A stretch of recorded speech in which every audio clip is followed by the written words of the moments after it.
Yo, what's good? Welcome to another episode of Peace of Mind. An academic person, Yes. it's much more advanced within the confinement of education. Yes. But in a hustler, it's broadened mind.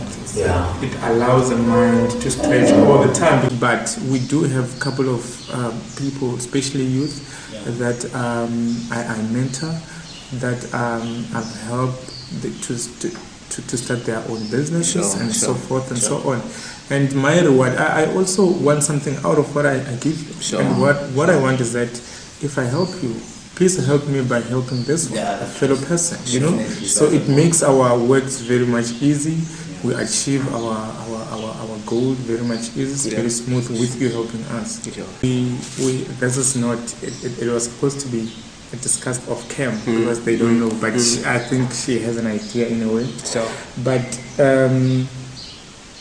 we make sure from last year's agreement between myself and Mhlamu, as she's the head of this project, we said it's best we open businesses for them, find the field of their interest and finance what they want to do as businesses.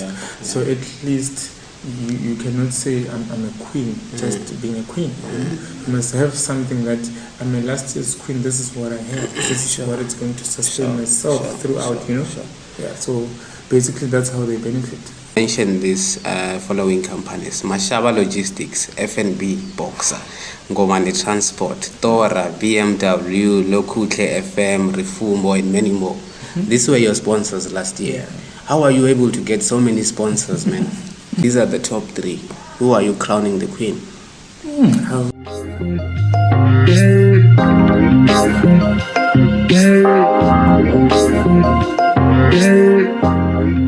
Yo, what's good? Welcome to another episode of Peace of Mind. Baba Lassy, you can introduce your peeps. All right.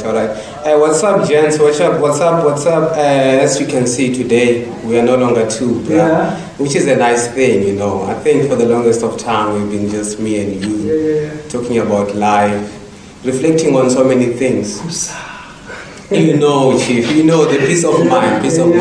So it's peace of mind, everyone. It's peace of mind, and today we have our guest here, although we had prepared for one guest. But the more the merrier, you know. So I think from my right, we have Mr. Victor Kubai. Is it Kubai? Yeah. All right, Kubai. All right. So, and then from my far right, we have Miriam. Am I right? Yeah, that's correct. All right. And then to my left, we have Mr. Bushman there to my far left. Yeah. You know, we brought Mr. We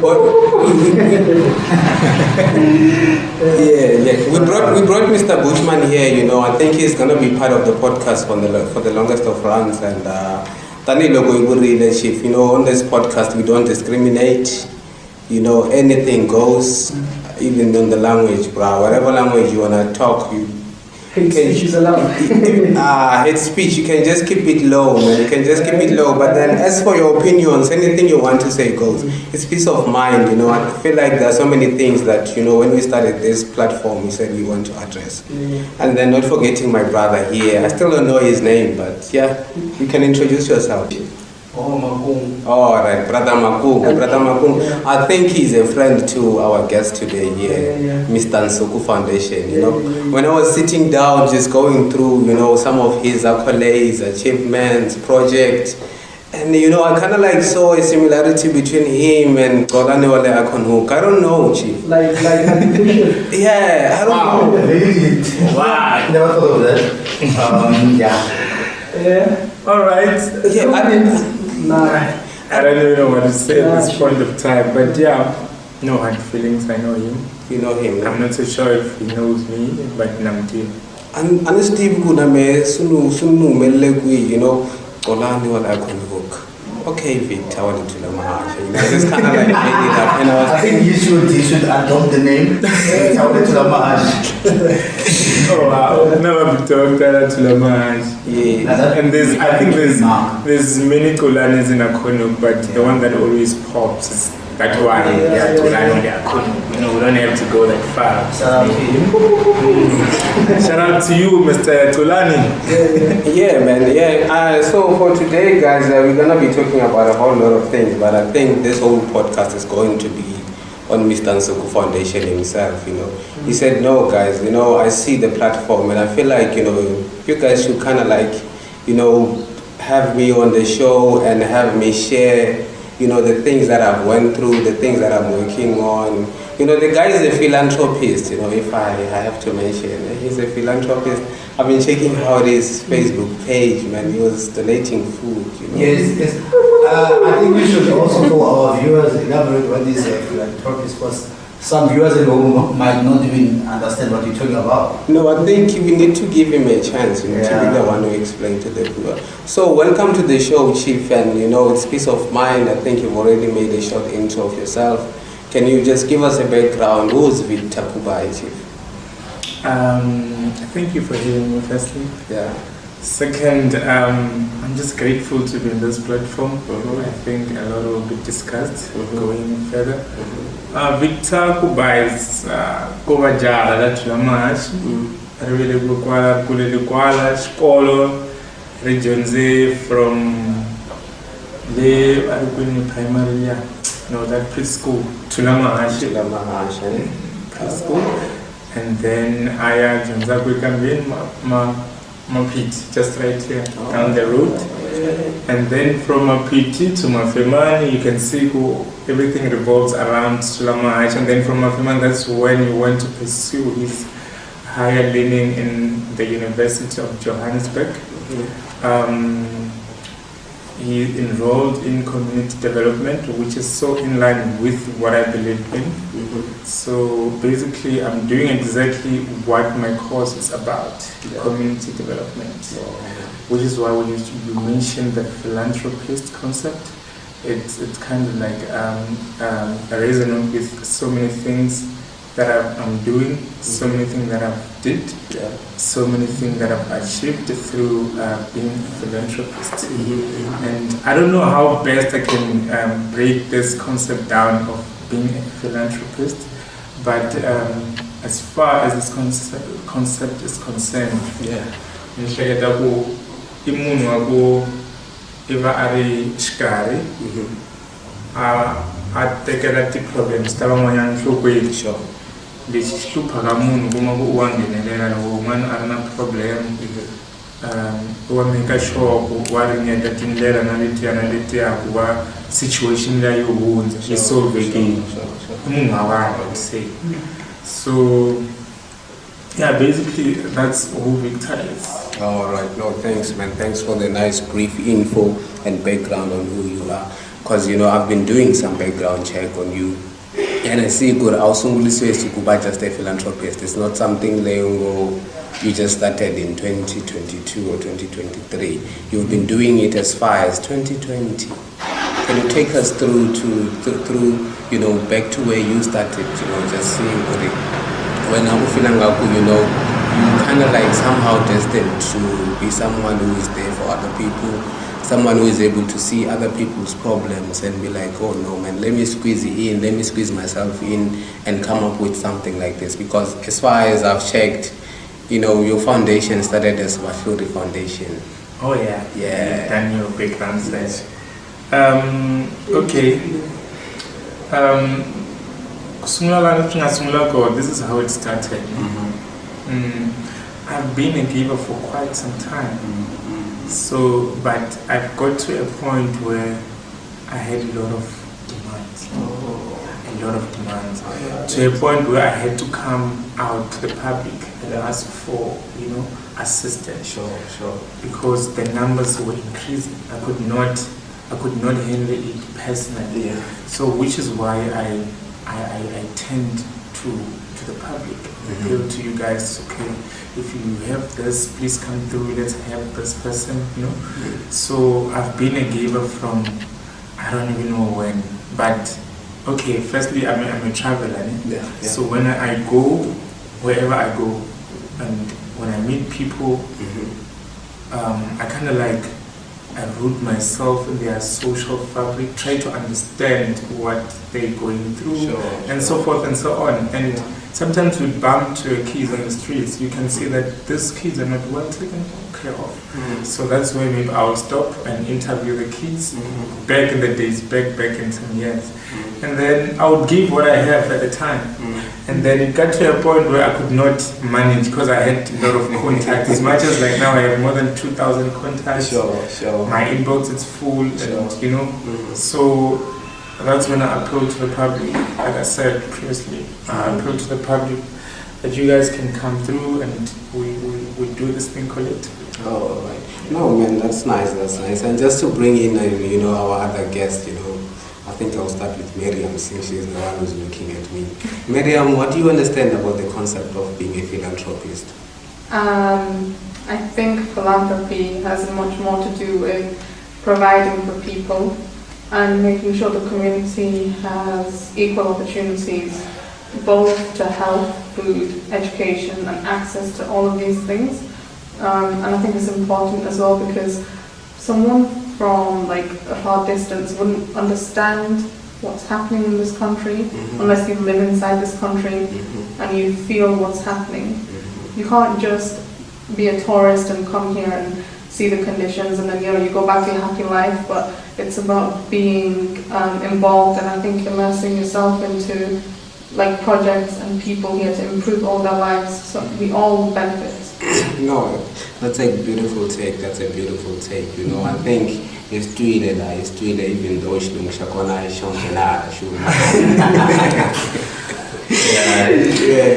So Mr. Bushman, here is our guest today, Mr. Nsuku Foundation, and he's a philanthropist, and he's not just only a philanthropist, there's so many things which we're still going to talk about. But what is your take on him and philanthropy? I know you know him a little. I've got to know him more after 2020. Sure. And the one even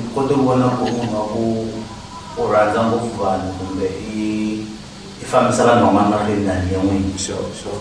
And it explains why community work, because of he studied community development. Because most men would go for engineering and whatnot, but then he went for community development. Sure. That is who he is. So yeah, I've seen him being selfless, and I've seen the amount of work that he puts in the community. And just maybe one question that I want to ask for from him. You were talking about the Nsuku Foundation as the foundation. Is this foundation a formal one? Is it registered? Are you operating legally? Where can they get you if they want to get you? So that if there's somebody else who's listening at home, they are going through certain things, they want to get hold of you, then they know where to get hold of you. Nice one. I know AR would ask that question. I also know why. I need a better question from AR. Okay, AR is an AR business consultant headed by Lassy the office Tileka Fountain of Living Waters Ministry. After ZCC, so another office then mention about office he registered our foundation through Go, and then so far we don't have like an official establishment where we can call it an office. But should you wish to help or get hold of us, we have a social platform which is our Facebook page, and the Instagram you can just go there. And Facebook we are Nsuku Foundation. And on Instagram we are Nsuku_Foundation. You can get hold of us on that platforms. Yeah, perfect. And now moving on to his friend, Mr. Nsuku Foundation Chief. I think you know him more than any of us here. Better than us. And you're always close to him. So when I Mintiro ya Nsuku Foundation,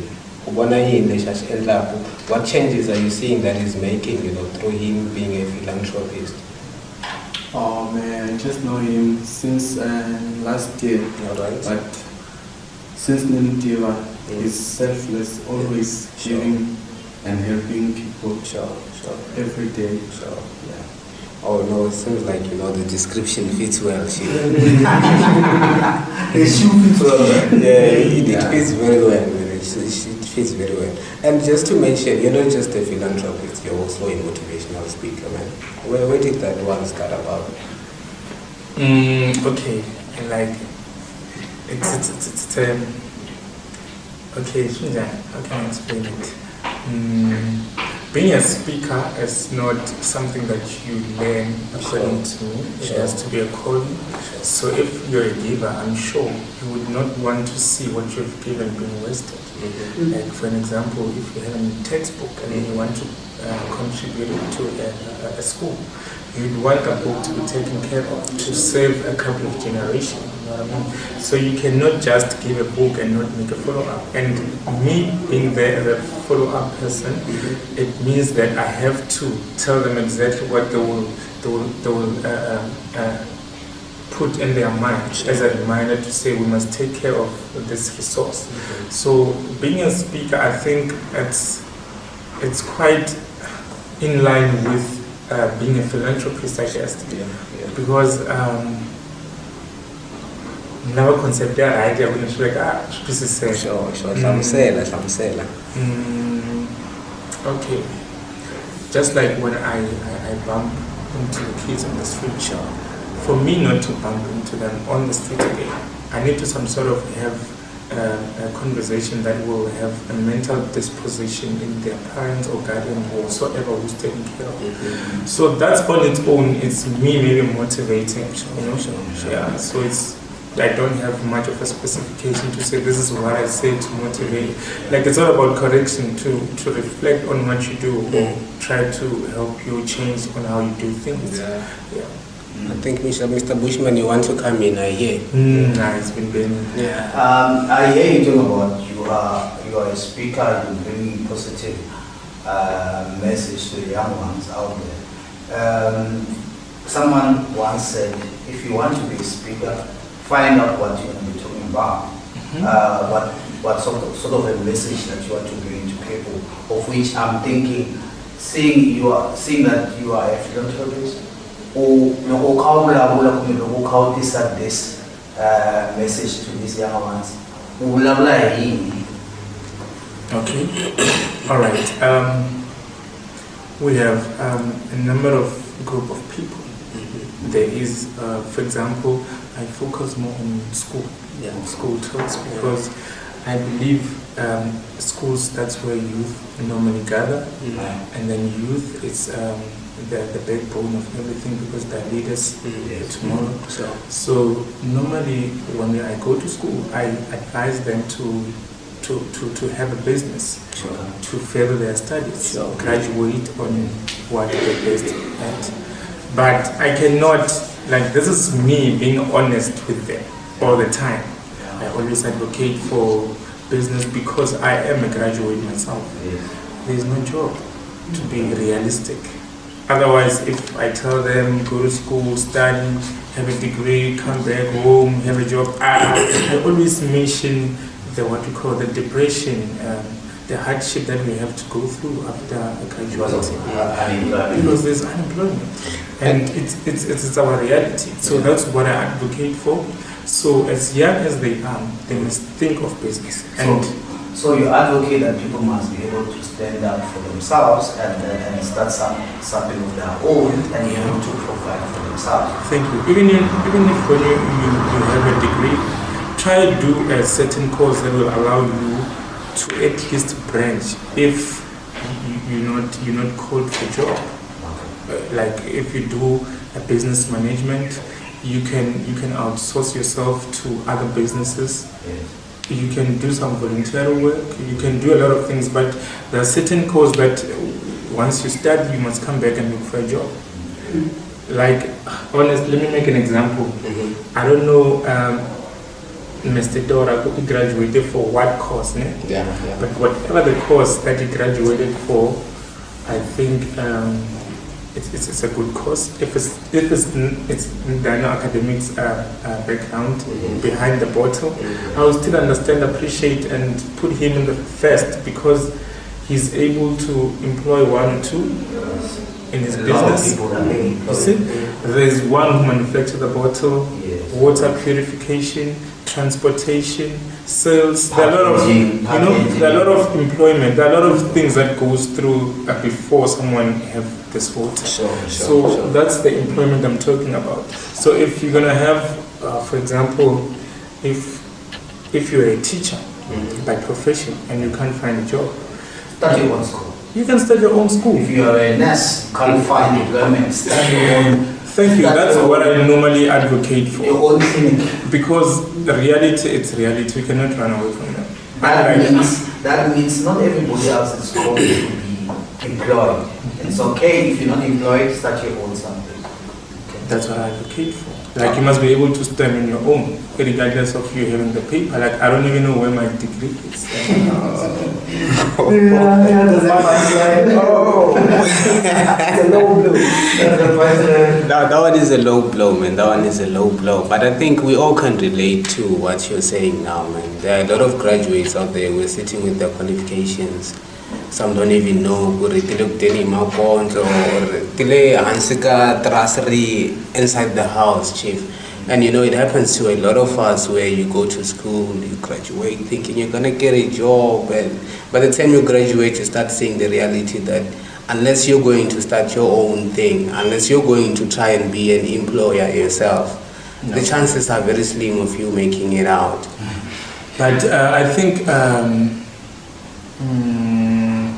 to be blamed as an elder to look at the young ones and say, and not tell them the truth. Because I think the truth is when you tell them the honest truth, something that we all go through. Like now, I think we have qualifications, different ones, beautiful ones, from high universities. But there we are, no employment. But if you're able to do something out of your mind, I think that's what is the best employment ever. Because there's no financial education. There's nothing whatsoever. You've never taught on how to handle the stress when you look for a job. Don't you think I'm aware who last South Africa when I'm like Jones don't know who Jones like Daya school in my diploma in certain qualification. But all I have from that school is just a paper that I'm Jones Gang. Because look, I'm Jones with whatever knowledge that I've acquired, I can start something of my own. That's why I know that's a minute what I was by Jones that's okay, I think I have a take on that. Sure. Here's the thing. An academic person, it's much more advanced within the confinement of education. But in a hustler, it's broadened mind. It allows the mind to stretch all the time, because as a hustler, today you in Akumu, you're hustling. You're learning how people you doing what is called a community survey. In a way, it's there. You might not know, but it's there. You're in Tulamahashi, like you're mapping all the places. You're a hustler. You're elastic. Your mind is, broadened. I think also that you're answering my question because of Mondoko. I'm not doctoring, I'm a professor. As well as and just to come in on that, I think what I can also add to what the brother is saying is that at varsity, or maybe with our education system, what you're normally taught is how to get a job. You are not taught how to create a job. And it can only be a few who come out of that university institution to say, I can create a job. Because you have that element of being a hustler yourself. And when you're a hustler, it doesn't really need the qualification for you to say, I can hustle and create jobs for other people. It's just also even on the mentality of the person, the element that the person has. On my second visit to this podcast, I think I'll be launching my book. I'm speaking of the formal and the non-formal academic. Because I'm a formal academic. Then I've been taught how to look for a job. I've never been taught how to do a job for myself and earn a living. Because I cannot pause my life because I'm unemployed. After all, I need to have something on the table every day. How do you do that? And then someone who doesn't even have grade 6 for that matter, they're able to do that. Because you cannot, like the society the society is there to judge and to judge you, which is why it's hard for a graduate to go by the model and look for a job from SPA. And there are vacancies all the time. Because they think they're better. But yeah, I'm thinking I'm better because I just came back from varsity. I've never been, I'm prepared to go to an office, and that's not an office. Yeah. That's a retail shop. Yeah. So that's the problem that I'm looking at. Yeah, I think on the next podcast episode we're gonna feature you, just for you to take us through the book that you're saying, you're working on it at the moment. And just to move on to the next point, I think it relates. Yeah, big up, man, big up. We have your book and we can't wait to actually dive in and digest whatever we do. Before we move on to the next point that you were indicating, Yes. I wanted to ask about the distinction you made between education and like a hustler, a person who goes to, let's say, varsity, and a person who's born a hustler. How would you advise someone to turn your education into a hustle? Because it seems that, from what my understanding is, someone who goes through the education system, they go through a process, right? Yes. And it's not, a job isn't guaranteed. Yeah. So wouldn't you just push that education into a business for young people for them to understand? Because they say that without education, your thinking capacity can't stretch as well sometimes. Yes. So education is important, right? But it's not the only way forward.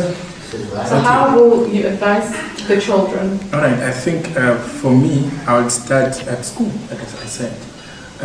There's these people who come from different universities. They call it career exhibition. Yeah. I think that's where the problem is. Because they come here, they tell you how much you'll make from being an accountant graduate. They're selling money to you, but they don't tell you the real world within that, the academics. So for me, I would still recommend, yes, I went to varsity, I'm a graduate, I won't push that away, it's important, I can still look for a job. But my point is, or I can say to the young ones, that even when you go to school, make a research for yourself. Yes, listen to those career exhibition people, but make a research for yourself as to, if I don't get a job, what next? Because normally the time we went to varsity, it was just those thing of we're going to school to graduate. We didn't know that it's going to be a life requires us to leave after we graduated, and now here we are, we're unemployed. So I would actually advise them to do a research for themselves. That okay, I'm an engineer by profession. The engineering companies, they've got their people. So what am I going to do? I'm going to have my own engineering company. And I think that will be my speech to them. You answered very If you don't answer, you can ask. No, it's fine. You answered very well. Thank you. Okay, I think now just moving on to the next point, the one that I wanted to bring you. Today, we are ShopRite. ShopRite, you look at the price of cooking oil. It's close to $100. What do you think went wrong, looking at the standard of living now in South Africa as compared to how the standard was back then when you still were buying cooking oil, I think around 20 Rand. Today, when I woke up, I looked at the comparison between a Rand and $1. $1 and a Rand. They say $1 is like 19 Rand. Almost $20. Almost $20, bro. I think that has so much to do with politics. It's based on interest rate, I think, and no one has control over it. It's something that we just look at the news, they tell us exactly, cool, this is where you guys are in terms of a financial value. So we don't have much control over that, even though the product is there for us to buy. But I think I think it can also be influenced by the local production. So something that, let me just get back to this bottle. You can go to SPA and you find the same size of this bottle. It costs about maybe 9-12 rands, and then you go to Mr. Dora and they give you this bottle for 650. So it's a local production. This is what we have to support. And we see some big, I don't want to mention names, to see some big names by the shelves. And yes, this is big. According to me, this is big. And the giant size of this bottle lies within us, how best to support this bottle. It's not like a train smash. You can still see this thing at the Metros FM next year and the Metros what awards next year. It's possible. So for me, I think we must really consider our local production, because that bottle of cooking oil, maybe it comes from the Eastern Cape. We need to consider the transportation, the logistics of that bottle to get to that shelf. So I think we must at least talk of local production. Are you saying that is being caused by the fact that we are outsourcing a lot of things like South Africa? We outsource a lot of things. And we outsource, meanwhile it's ours. So we don't really have our own things. And I've always been asking myself with the issue of gold, why do we have to buy this jewel with so much money? And I've always been, I did economics in high school. I've always been asking myself this question, why are we having to, paying this much for something that belongs to us? But the answer, according to the academics, You got it. What are you saying, Me? No, let him continue. Let him continue. He's getting to the point. He's getting to the point. Let him finish. Yo, but my point was, we pay so much for something that belongs to us. So, in academic space, this is what they say. In South Africa, we have, I think at the time it was 2009, we had like 40% of our own production. Outsourced. And then when you further ask, they tell you The education system, don't you think? it goes back there, because in education, education, it's powerful. But at the same time, it must be powerful too. But just to just come in and give my 2 cents on that one, on the issue of gold, I feel like it also goes to the fact that you look at the machines that they use to process, the way in which they process the gold. Do you guys have the equipment to process that gold? Thank you so much for that. I think even if we don't have, but for how long have we been buying gold? The issue again then goes on to who owns the gold. Okay. South Africans, there's gold mines in South Africa. There are gold mines. Who owns the Can I gold? also contribute? Just come in. The issue of when you first asked about the machinery, right? Yes. So obviously they ship them out to America or the UK or wherever to clean the gold. They'll sell it back at an extortionate price, right? Sure. But to begin with, let's think about racism. When it came to, let's say, apartheid or color against color. When someone colonizes a country, right, they will take everything from that country, including machinery, including anything that can help advance that country. Sure. So if colonization didn't happen to that extent, do you think you would still have the machineries right now? Yes, we will still have it. Would you say that you'd be able to clean your own gold? Okay. Just to answer here, I think just before we jump to, I think yes, we would be able to clean the gold ourselves. But then now you also look at the amount of opportunity that comes with cleaning the gold. But then now we also have to look at job creation. Once you bring processing here, it means everything has to be done here. Then what happens to the jobs that are created in the countries where the processing is happening? The job creation goes down. But the countries where the processing happens, yes, I'm telling you, as someone from one of them countries, yes, tell me. The job creations and the job opportunities are much more higher in them countries compared to Africa in general. Yeah. It comes back to the fact that I'm bringing now. I have a question for you. Sure. You're mentioning something about the machine that processes the gold. But my key question is, between the machine that processes the gold and the gold itself, which one is important? The gold is important, but it's useless without the machines that process the gold. It's like holding a huge chunk of raw material that hasn't been processed. You cannot say I'm holding, let's say, a platinum like this. It hasn't been converted into a car. Okay. Yes. Now I get the point. Sure. But here's a question again. So, don't you think, since okay, we're putting a machine and a gold. Yeah. Which one is of more value between the two? The gold has more value. Okay, thank you. It ends there. Sure. It has more value. Uh-huh. So why do we have to at least give them something with more value and comes back with more value in terms of price? No, let me answer that one. We're not giving them. They own the gold mines. Okay, because of Who sold the gold mines for? No. Let me put some break. All right, let me just put some breaks on that. I feel like we're going too much into politics. Yeah, we're going too much into politics. this broad is not gonna end. It's not gonna end. It's not gonna end. But then the reason I ask you about the standard of living is, how does it affect the people that you help? Because your initiative is to try and assist people who are impoverished. Okay, to close that question that took us to politics, Sure.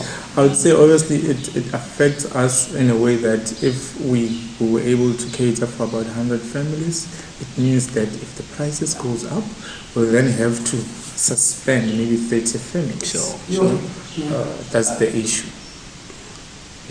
Yeah, that's a very big problem, because like when I brought this question up, I kind of like looked into the people that you now have to reach out to. They get even more affected because, mind you have to depend on asking from people. That's one thing.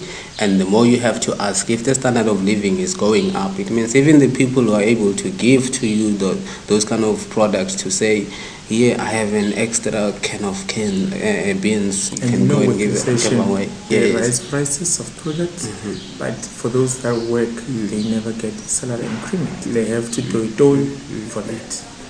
Yeah, that's a problem. Yeah, it's a very big problem. I have a question for you, Mr. Nsuku, Foundation. Sure. You're saying you're fighting, you're doing poverty alleviation, right? Do you have some sort of a succession plan into this adopted families that you kind of helping now going forward? Because of, if now you've adopted a certain family, I mean, surely you can't run 10 years with that family. After you did feed the family, do you leave them with some skills to go out there and get their own things, so that tomorrow they can be the ones providing the help to other people? That's a pure sense of community development. That's what we're about. But here's the thing: you cannot force Butlali to start up a business that will sustain his family. So sometimes, it looks very much easy at a face value to help someone, but at the same time, it's way too difficult. Sure. It's very much difficult because, yes, I can give you this parcel for today, but what about tomorrow? I'm not helping if I don't promise you tomorrow. Sure. So I need to equip you in a way that you'll be able to stand on your own, because I'm passing, I'm aging, I'm changing, things are evolving. Maybe next year I'll be based in maybe somewhere else in another province. So you need to say, through this foundation, this is where we're standing. We can also survive and maybe provide for the next family. So we do have those kind of things. I cannot mention names, I cannot mention families, but we do have a couple of people, especially youth, that I mentor, that I've helped to start their own businesses and so forth and so on. And my reward, I also want something out of what I give you. And what I want is that if I help you, please help me by helping this one, a fellow person, So it makes our works very much easy. We achieve our goal very much easy, very smooth with you helping us. All right, Bafetu, there you have it. I think now we need to come back to Mr. Nsuku Foundation. The beauty pageant, man, the beauty pageant. Last year I came here, I think it was around October, and Baba Slim was like, hey Baba, I'm booked. I'm like, you're booked where? Chief is like, Kungwana, what's happening? It's a pageant. I get there, I see beautiful ladies. Hey Baba. So man, and then I kind of did some background check, and I saw, by then I think I didn't know you. I kind of just knew your name. But then I was told that there is a Nsuku Foundation. It's an annual beauty pageant that is held in, just around Tulama, Bushbuck Ridge each and every year. Can you take us to where it started? Okay, Nsuku Foundation, it's a very big family. We normally accept the ideas that seek to help the fellow person. So, Nhlamulo Mabasa, she's Sure. the one who came with this concept. So, the reason why I've allowed for this concept to come in Sure. is that I looked at it and I've realized that if we take it in, 1 or 2 or 3 will benefit from it. And we looked at how are they going to benefit. Sure. Like for example, last year we had, I think it was 3 winners. Our queen, which is Chantel Masilela, shout out to Chantel. She won a prize. Sure. Which I cannot disclose, the financial price. It's not much important. But what position? In terms of those, like there's a queen, there's a... Yeah, she's a queen. Oh, the queen. Yeah. So she got the prize. She got a lot of exposure. She's now able to contact people from BMW to help run her own projects. Oh, nice. She worked with, she did some work with Mr. Mpumalanga this year. She was there. Another thing is, what is it? What are those prizes? And she get to the F&B people. Sure. They still have to give the financial education. And what else? There's so many prizes that are there. There's Reformer Boutique. Sure. There's an Allspread. So we go there for some other things, the comparing and stuff. There's just so many sponsors. So basically, that's how she benefits. And this is not. It was supposed to be discussed off cam because they don't know. But I think she has an idea in a way. But. We make sure from last year's agreement between myself and Nhlamu, as she's the head of this pageant, we said it's best we open businesses for them, find the field of their interest and finance what they want to do as businesses. So at least you cannot say I'm a queen just being a queen. You must have something that I'm a last year's queen. This is what I have. This is what it's going to sustain myself throughout. Yeah. So basically, that's how they benefit. Do they also do some community project work? Because of you mentioned Nsuku Foundation is a community development work type of an organization. Are they giving back to the community? Or is there any other projects that you allocate to all the winners each and every year to say you need to do this to give back to the community or what? Yeah, they do have project. I just want to go through Chantal's project that she has for this year. I think just give us just make it short and Anyway, they do have projects. Like Chantal, she has the soccer project. Nice. She will buy the soccer kit for the homeboys in her hometown. And what else? Some pets drive. And the shoe drive, school shoe drive. And that's what I remember. As a project. So they do have project that must be completed before November. I was asking that because there can be some lady at home thinking it's a glamorous thing to be Miss Foundation, not knowing that behind that you have to serve the community. There's just a lot of work. I think now there's a joint venture because BMW does that every Youth Day and Mandela Day, I think. I think I'm confusing the dates, but somewhere along those lines. They will be going to some communities and Allspread, so they've joined with her. I think she would have to identify where she wants to go, and then they will support her. So basically they do. There's a lot of work, guys. There's a lot of work. If you enter this pageant thing, you're going to work. I'm even thinking of entering myself. Go for Mr. Mkumala. Here's a manager there. Here's a manager there. So while we're still on that, let me just mention these following companies: Mashaba Logistics, F&B Boxer, Ngomani Transport, Tora, BMW, Lokutle FM, Refumbo, and many more. These were your sponsors last year. How are you able to get so many sponsors, man? Yeah. Sometimes I think 2 weeks ago I attended the South African Entrepreneurship Network run by Nsuku. There was Timo Taj as a speaker. This is what. Yeah, that was a beautiful one. Timo Taj was there as a speaker, and what I picked up is that the power of a person is the relationship that you have with people. Networking. So the sponsorship, it's just me networking with a lot of people.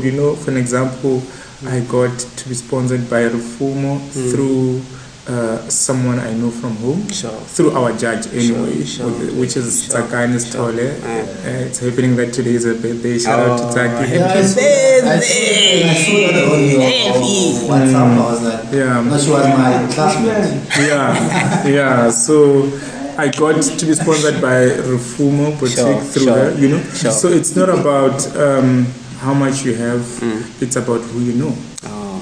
Who is there in your space to connect you with the right people. So I think while we're still on that, man, I think I just, like, when I was sitting, I just thought, no, man, let me just go to this guy and throw 3 random names, and you're gonna give a short, brief description. Yeah. No problem. All right. The first one is Billy Brown. Oh, Billy Brown. Shout out to my head judge. He's been our head judge from, I think, 2021, I think. 2021 and 2022.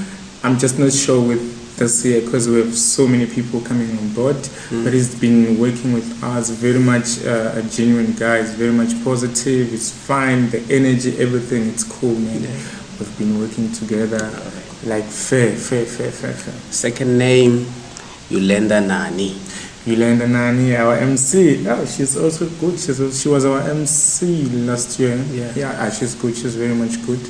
She's good. I have not much to say, but all I know and what I can say is that she's good. She's a good MC. Shout out to if you have a big event, you can you can be with Yolanda. Shout out to her. I saw her last year. Oh, you saw her? Yeah, she's very well spoken. And the voice projection, everything about Yolanda is just awesome. Shout out to Yolanda. Third one, Promise Moyana. PR. From Pachisanya. That one. Promise Moyana. From Pachisanya. I know him by the name of Prompa, not the son. Prompa. That is a street name. But I can say so much about Prompa. I know him, I would say in and out, because we've been friends from birth. It's not easy for someone to understand, but we've been friends from then, ever since. Our parents were friends, and then it started there. I can say so much about Prompa. Shout out to him, he's my buddy. Shout out to you, Prompa. Prompa Prompis. And now, man, just this one, I'm just gonna throw it now. You are a judge for a beauty pageant, and then I think now the decision is up to you who wins the title. And then we have Zozibini, former Miss SA, Miss Universe. Slim. And then the other one is Ndawi Nukeri, the current Miss. I think she's the current Miss SA.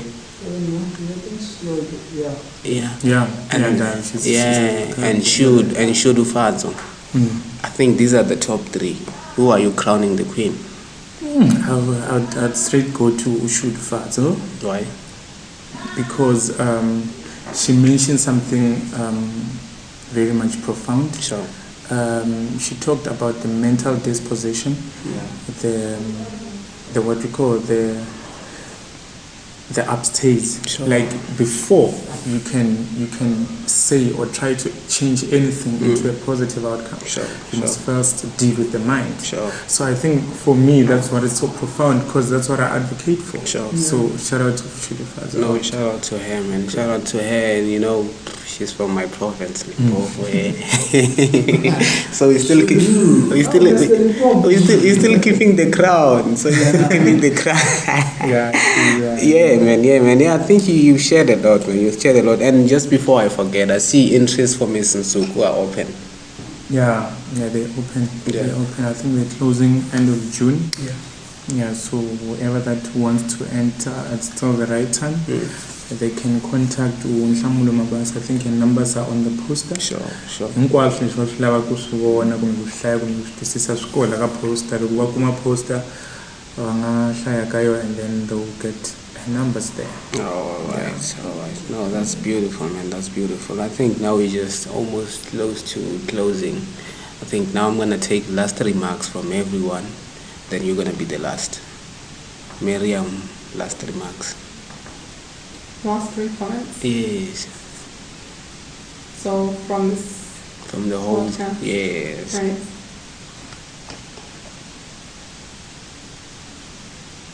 I'd say the first one is to create a business out of a job. No matter if you're a doctor, a lawyer, look on creating a business, even if you're studying at varsity for a subject, even if you think it's art or something which is not valued in society, look to create a business out of it.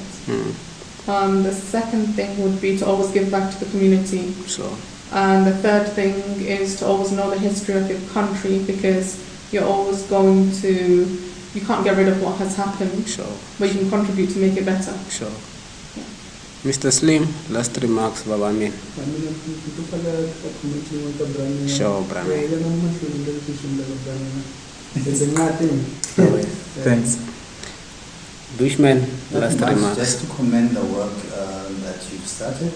It's not going to be an easy journey, but just keep on going. One day, starting up, and one day you'll be able to make more difference. Thanks. All right. Butuamina, last remarks. And Afambana Slim Name, just say continue doing what you're doing.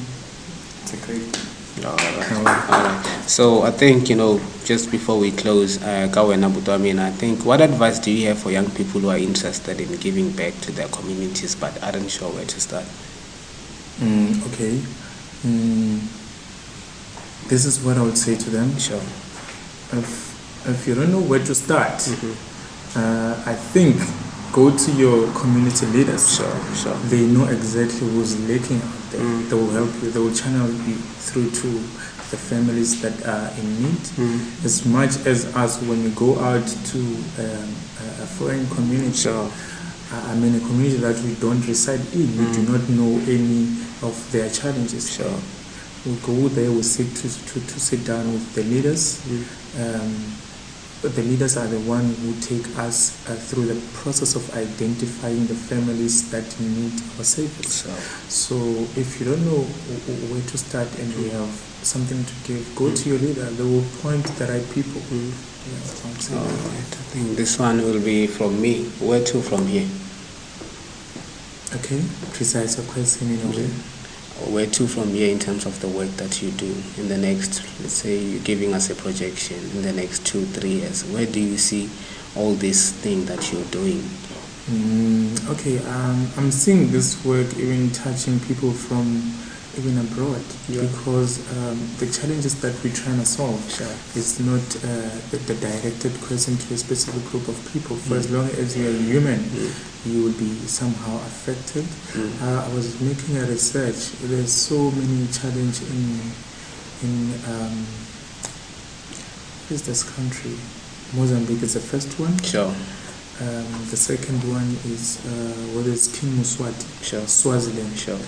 Yeah, there's so many challenges there, which is the countries that I wish to visit in maybe a year from now. Yeah. No, man, I think just for me, I'll also go with Baba Slim and your friend, man. Just big up to you for all the work that you do. Me being here with you, I feel like I've learned a lot. Eh? I'm not going to leave here the same, like they say in church. The way you came in. Hey, you're talking about church now. Yeah, Oh, that's nice. the way you came in, it's not the way you're gonna leave.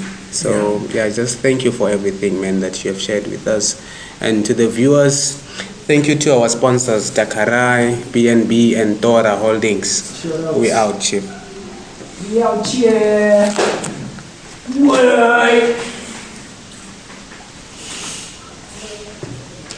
Thank you.